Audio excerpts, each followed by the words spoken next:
Hello and welcome back to the channel for another College Deep review. Today I'll be taking a look at Star Wars The Vintage Collection Vizsla from the Clone Wars. I got this from All Time Toy Store. Check out the link in the description below to get yours. So let's get right into it. See the nice Clone Wars card back there. This is definitely a very cool character from the Clone Wars, being a descendant of the original Mandalorian Jedi in the clan Vizsla. And here's the back, and we have the new style card back with the description of the character, which I think is actually really awesome. Like to see that. And let's get him out of the packaging.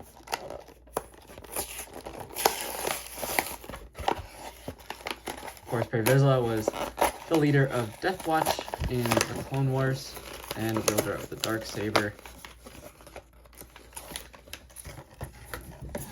Go. Which, of course, he does come with the Darksaber. Go ahead and pull that out. And it's painted a little differently from what we've gotten with the numerous Mandalorian releases. So that is pretty cool. I think I'm on like 5th Darksaber or something at this point. I pulled out his blaster pistols first, which we've seen this sculpt many times with the Mandalorian figures. And of course this guy is just kind of a remold, redeco of the Mandalorian Trooper sculpt. Does get 2 of those blaster pistols, as is typical for these figures. So I like to see, the Mandalorians are known for their combat and weapons, and these figures definitely don't disappoint in terms of the accessory department. So love that. So 2 of the same blaster pistol. And then of course the Darksaber. It's molded in black plastic but painted in that white with like that kind of crackle effect through the middle. I believe it's supposed to be kind of like a black hole is the blade, like an anti-lightsaber-ish kind of thing. Very cool. Very, very cool. Looks very good. I really do like that effect they got with the crackling on the side there. It is, of course, like a flexible plastic, as is typical. You get his helmet as well. It's not a swappable helmet. It's just removable, which I like a lot. I think it's cool that you don't have to take the figure's head on and off to switch out the helmet.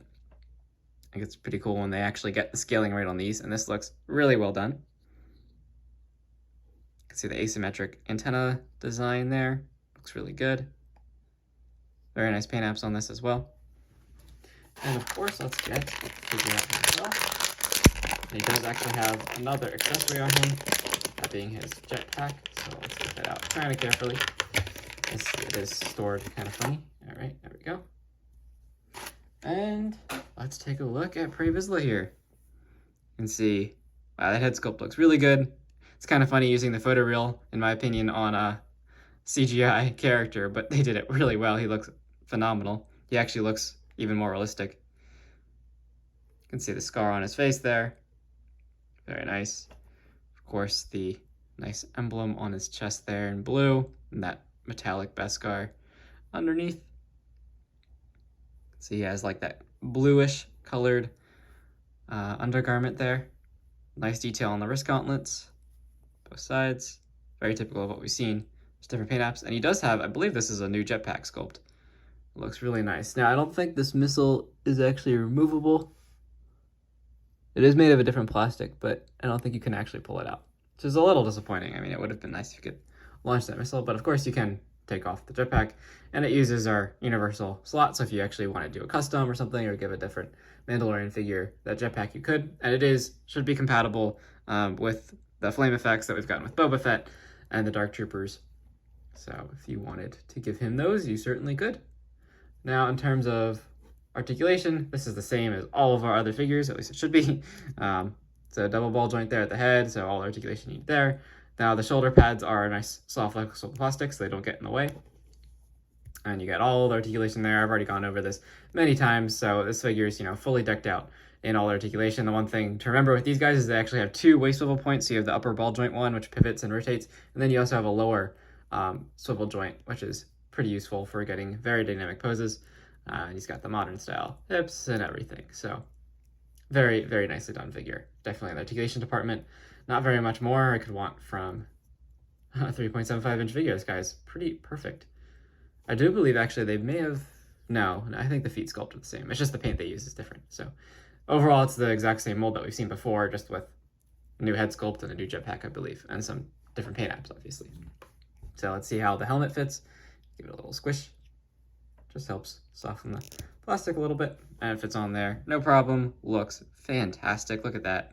It doesn't look too oversized or anything, in my opinion. It looks really good. In terms of his blasters, he, of course, can hold them. He only has one trigger hand on this guy. He's got this trigger hand, but he should still be able to hold blaster in his other hand as well, which both of them are on the up and down swivel. This one doesn't have the, normally it has the in and out swivel on this side for most figures, but the Mandalorians get up and down on both sides so that they can, of course, dual wield their blaster pistols, which you can hold no problem.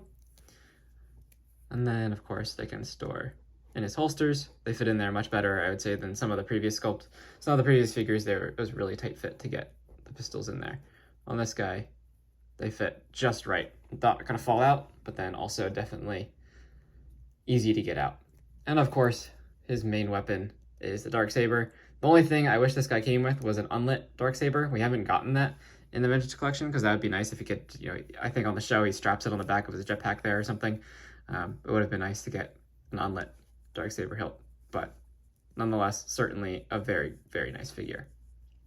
Just for a quick comparison, I mean, we've seen this sculpt many times, but just so you can see, here he is with Obi-Wan. This is, of course, from the Obi-Wan show, so slightly older Obi-Wan than what we would have encountered in the Clone Wars, but I still think, relevant comparison there, just so you can see how they stack up. So, very cool. Definitely recommend this figure if you haven't gotten it already. Again, check out the link in the description below to get yours. Thank you so much for watching. Hope you liked this review. If you did, hit that like and subscribe, and I'll see you in the next video. Thanks for watching.